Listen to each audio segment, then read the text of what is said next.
नमस्कार। आज है 17 जनवरी 2026 और चलिए एक नज़र डालते हैं आज की सबसे बड़ी और ज़रूरी खबरों पर। आज की शुरुआत करते हैं एक बहुत ही शानदार विचार के साथ। ये बात हमें याद दिलाती है कि हिम्मत नहीं हारनी चाहिए, क्योंकि कोशिश करते रहने से ही कामयाबी मिलती है। और आज की खबरों में हमें इसी जज्बे के कई बेहतरीन उदाहरण देखने को मिलेंगे। तो आज हम 3 हिस्सों में बात करेंगे। सबसे पहले चलेंगे खेल की दुनिया में, उसके बाद देखेंगे कि विज्ञान और पर्यावरण में क्या कुछ नया हो रहा है, और आखिर में बात करेंगे समाज और शासन से जुड़ी बड़ी खबरों की। तो चलिए बिना देर किए शुरू करते हैं हमारे पहले सेक्शन खेल के सितारे के साथ। देखते हैं कि आज मैदान पर किसने बाजी मारी। सबसे पहले बात करते हैं भारत के एक पारंपरिक और बहुत ही तेज रफ्तार खेल खो खो की। हाल ही में 58वीं senior national kho kho championship खत्म हुई है और नतीजे काफी शानदार रहे हैं। तो चैंपियंस कौन बने? पुरुष वर्ग में रेलवे की टीम ने जबरदस्त प्रदर्शन करते हुए खिताब अपने नाम किया, तो वहीं महिला वर्ग में महाराष्ट्र ने बाजी मारी। दोनों ही टीमों को बहुत बहुत बधाई। अब शतरंज की दुनिया से एक बहुत बड़ी खबर आ रही है। भारत को अपना 92वां ग्रैंड मास्टर मिल गया है।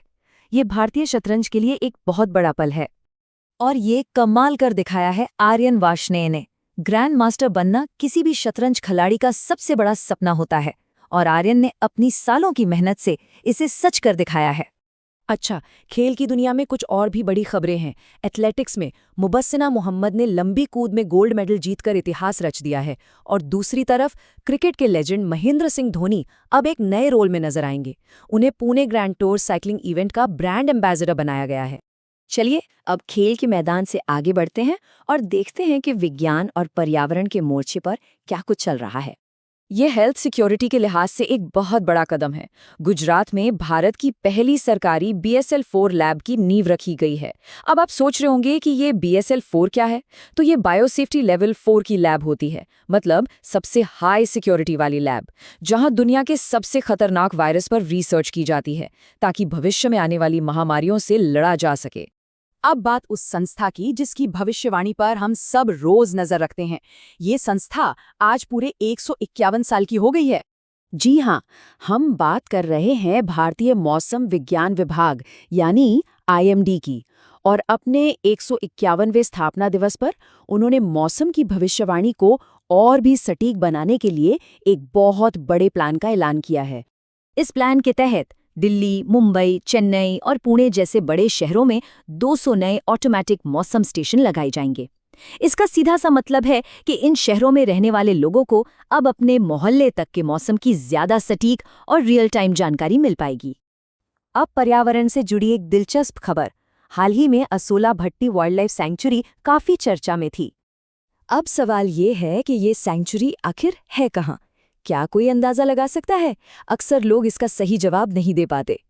इसका सही जवाब है दिल्ली। जी हाँ, बिल्कुल सही सुना आपने। देश की राजधानी के बीचों बीच बसा ये जंगल शहरी माहौल में प्रकृति और वन्य जीवों को बचाने का एक बेहतरीन उदाहरण है। चलिए फटाफट कुछ और जरूरी अपडेट्स पर भी नजर डालते हैं।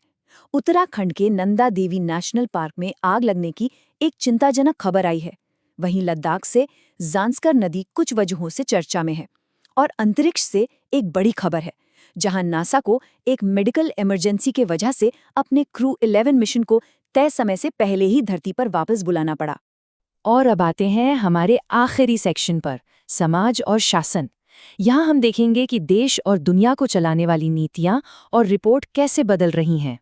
वर्ल्ड इकोनॉमिक फोरम ने अपनी सबसे ज़रूरी रिपोर्ट्स में से एक ग्लोबल रिस्क रिपोर्ट 2026 जारी कर दी है। ये वो रिपोर्ट है जो पूरी दुनिया को बताती है कि आने वाले समय में हमें किन बड़े खतरों का सामना करना पड़ सकता है। तो ये रिपोर्ट करती क्या है? देखिए, आसान शब्दों में कहें तो ये दुनिया भर के लीडर्स के लिए एक तरह का अलार्म होती है। ये उन्हें बताती है कि अर्थव्यवस्था, पर्यावरण या टेक्नोलॉजी से जुड़े कौन से बड़े खतरे दरवाजे पर दस्तक दे रहे हैं, ताकि वो समय रहते तैयारी कर सकें। अब शासन से जुड़ी कुछ और अहम खबरें। अंतर्राष्ट्रीय स्तर पर सिंगापुर में भारतीय मूल के नेता प्रीतम सिंह को विपक्ष के नेता के पद से हटा दिया गया है। भारत की बात करें तो पंजाब सरकार ने ड्रग्स के खिलाफ पिंडान दे पहरेदार योजना का दूसरा फेज शुरू किया है। वहीं उड़ीसा किडनी के बीमारियों का एक डेटाबेस तैयार करने वाला पहला राज्य बनने जा रहा है और गुजरात ने पक्षियों को बचाने के लिए करुणा अभियान शुरू किया।